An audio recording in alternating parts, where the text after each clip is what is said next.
hey guys মই আছোঁহি Tengakhat Tai festival য'ত পাতিছে মই ত'ত আছোঁহি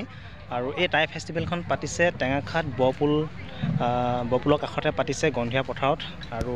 ইয়াতে মই অদ্ভুত এটা বাদ্যযন্ত্ৰ দেখা পাইছোঁ মই আপোনালোকক বজাই দেখুৱাম চাবচোন ইয়াত দেখিছে ডলা চালনী আৰু ইয়াত বাঁহী এইফালে পেঁপা আছে দেখিছে গগনা সুতুলি মই আপোনালোকক কৈছিলোঁ যে এটা অদ্ভুত বাদ্যযন্ত্ৰ মই দেখা পাইছোঁ মই আপোনালোকক বজাই দেখাম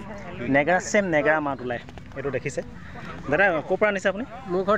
ধেমাজি হয় অঁ আপুনি গোটেইখিনি নিজে বনায় নেকি মই নিজে বনায় ন আপুনি অকলে আহিছেনে আৰু কোনোবা আছে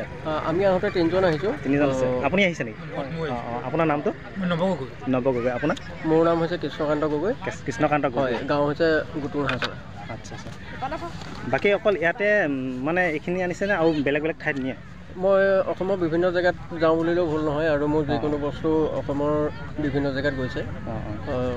অনলাইনো দিয়া হয় আৰু ভাৰতৰ বাহিৰতো বস্তু গৈছে বাকী এই যিটো বাদ্য এই বাদ্যটো ক'ৰবাত চেল কৰিছেনে এইটো 20 জোৰমান বিক্ৰী কৰা হ'ল এতিয়ালৈকে এনেই বজাই দেখাব নেকি অলপ ঠিক আছে বাৰু মই বজাই দিছোঁ এইটো আচলতে মোৰ সৃষ্টিমূলক বাদ্য ঠিক আছে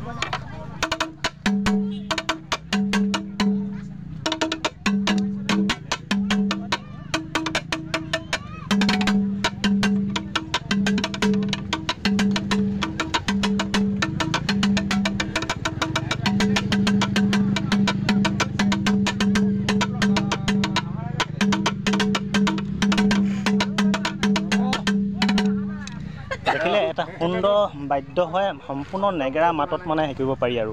মানে নেগেৰা নামতে মানে ব্যৱহাৰ হয় নহয়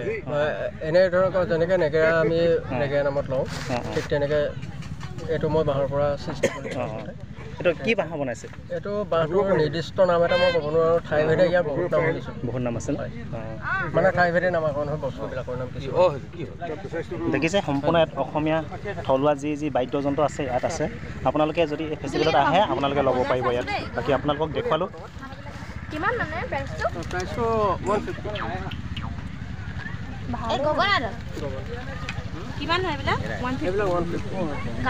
এইফালেদি আপোনালোকে দেখিছে বেতৰ চকী আৰু টেবুল আছে আৰু এইফালেদি দেখিছে তলত বাঁহৰ খৰাহী আৰু পাচি আছে মই আপোনালোকক দেখুৱাই আছোঁ দেখিছে তেখেতে ইমান ধুনীয়াকৈ নিজৰ হাতেৰে বনাই মেলি আনিছে আৰু এয়া দেখিছে বাঁহৰ চকী মই আপোনালোকক টেঙাখাট টাই ফেষ্টিভেলত আহি কিনে আপোনালোকক এই দোকানখন দেখুৱালোঁ আৰু কেনেকুৱা ধৰণৰ কি দোকান আছে মই আপোনালোকক দেখুৱাবলৈ চেষ্টা কৰিম যদি সুবিধা হয় আপোনালোকে ভিডিঅ'টি চোৱাৰ কাৰণে মই আপোনালোকক বহুত ধন্যবাদ জনাইছোঁ